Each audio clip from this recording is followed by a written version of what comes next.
So I'm going to explain the project titled Emergent Communication and Coordinate Independent Coverage in Drone Swarms using MAPPO. So imagine a natural disaster like flood or forest fire or earthquake. So rescue teams need to quickly search a large area to find survivors or access damage. So humans alone cannot cover huge regions efficiently, and a single drone has a very limited battery or sensing range. So the best solution is a swarm of drones, which is multiple drones working together as a team. But if we send multiple drones to the same area, they may collide, or they may all go to the same place, or they may miss important locations completely. So traditional path planning methods like lawnmower patterns fail when obstacles or irregular regions exist, and they only achieve around 65% coverage. So the main question is, can drones learn to coordinate by themselves without being explicitly programmed?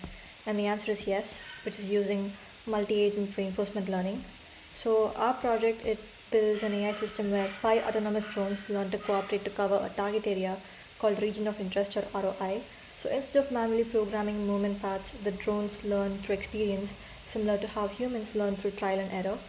And after training, the drones can cover about 92.9% of the target region efficiently. And the most interesting part is that no drone is assigned a leader or no predefined communication protocol is given. They learn by coordination automatically. So there are two execution modes, training mode and inference mode. So the environment simulates a grid world map that contains the region of interest, the obstacles, drone positions, and battery usage. And drones receive a positive reward when they cover a new area, penalty when they overlap, penalty for collision, penalty for wasting battery, etc. And the reward design encourages intelligent behavior rather than random movement. So each drone does not see the full map, it only observes its nearby surroundings. Its observation includes local grid cells, nearby drones, obstacles, and remaining battery. They move up, left, side, diagonal, or stay. And this our project also adds an eight-dimensional communication signal to the neighboring drones. This signal has no predefined meaning, they invent their own communication language. Because of the team rewards, drones naturally learn roles. Some cover boundaries while others fill interior regions. So this phenomenon is called as emergent communication. So the learning algorithm that we are using is MAPPO, which is multi-agent proximal policy optimization.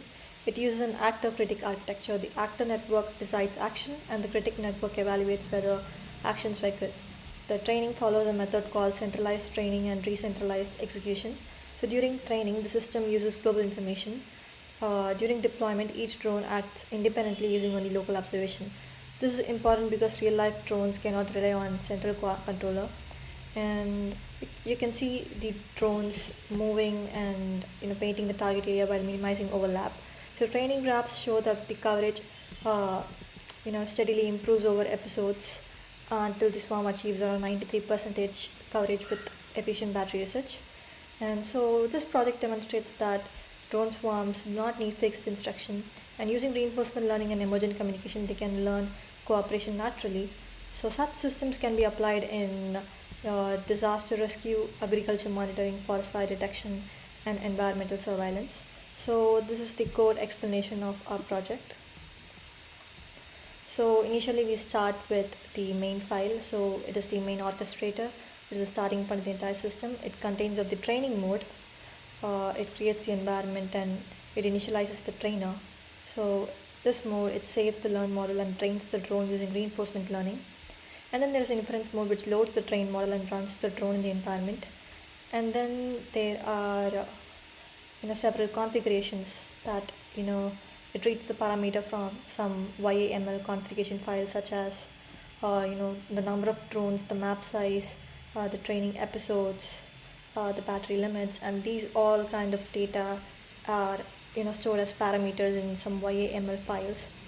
And then there is also quick test mode, which runs simulation with fewer drones.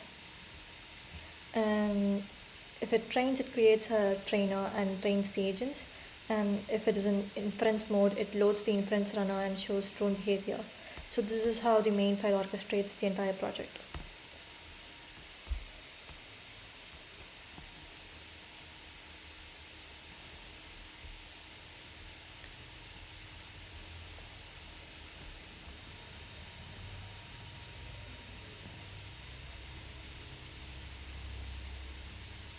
So the next file is the environment file where the AI learns by itself. So this code creates the virtual environment like a video game world in which the drones move, observe, take actions, and receive awards. It is built using the petting zoo parallel environment, which is a framework specifically designed for multi-agent reinforcement learning systems. So this environment simulates everything needed for training cooperative drones. It handles the map, the region of interest, drone positions, movement, collisions, battery usage, coverage tracking, and reward calculation. And it composes of these components. And the next is agents. So this file it prepares the information that each drone sends the neural network so that the drone can design what to do next. So every timestamp each drone cannot see the full map. So this code collects all the important nearby information and converts it into a single numerical vector. So this observation includes its own position, reminding battery whether it's inside the target area, nearby covered or uncovered cell, nearby obstacles, nearby drones. So this file transfers the environment into numbers so that the AI can understand it. So the observation builder converts the drone surroundings into a numerical state vector, giving each drone local awareness of coverage, obstacles, and teammates. And it also uh, gives a local awareness of coverage, obstacles, teammates, and directions to unexplored areas so that the neural network can make intelligent movement decisions. So the next one is the action handler. It takes the neural network's decision and actually makes the drone move and communicate with other drones. So the neural network outputs a vector of numbers. This code converts the output into movement action, whether it has to move left, right, up, down, diagonal, or stay. Also the communication message and also the 8-dimensional signal sent to the nearby drones.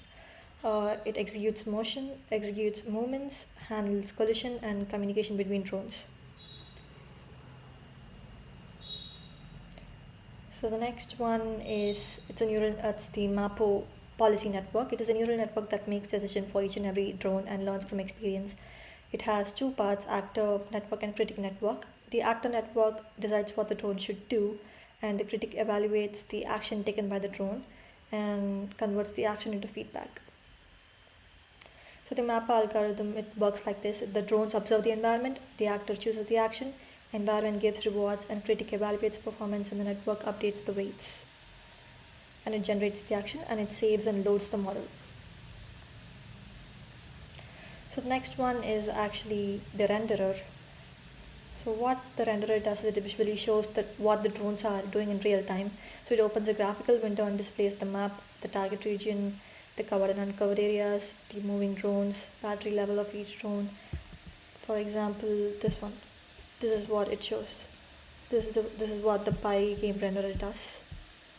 And the key features are map and coverage display. The white cells are not covered, or the green cells are covered area, and boundaries the target region. It also visualizes how the drones are moving, and it also displays the communication line between drones and sensor radius circles and live statistics panel.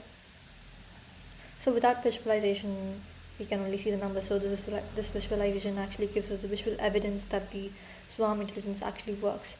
So the PyGame renderer provides a real-time graphical simulation showing drone movement, coverage progress, communication and performance metrics, allowing visual verification of the swarm coordination.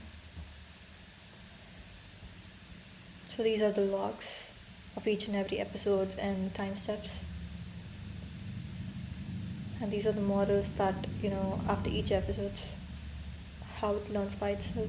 And these are some of the output, graphs that we received from a project.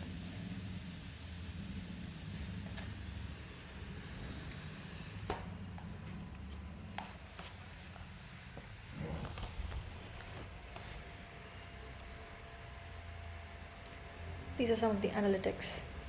And this logger files, it officially logs all the information and stores it because we need certain logs in order to train the reinforcement model again and again. So the reinforcement model trains on previous logs, and it helps in the improvement of the model performance. So after doing all the code, let's try to run the code and see how the swarm intelligence model of the drones actually works. So the environment is initialized and the drones start working, and this is the simulation of how the drone is covering the area.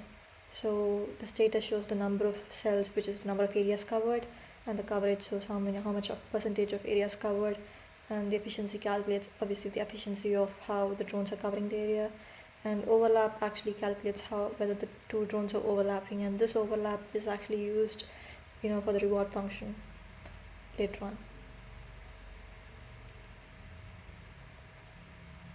A summary statistics is also produced.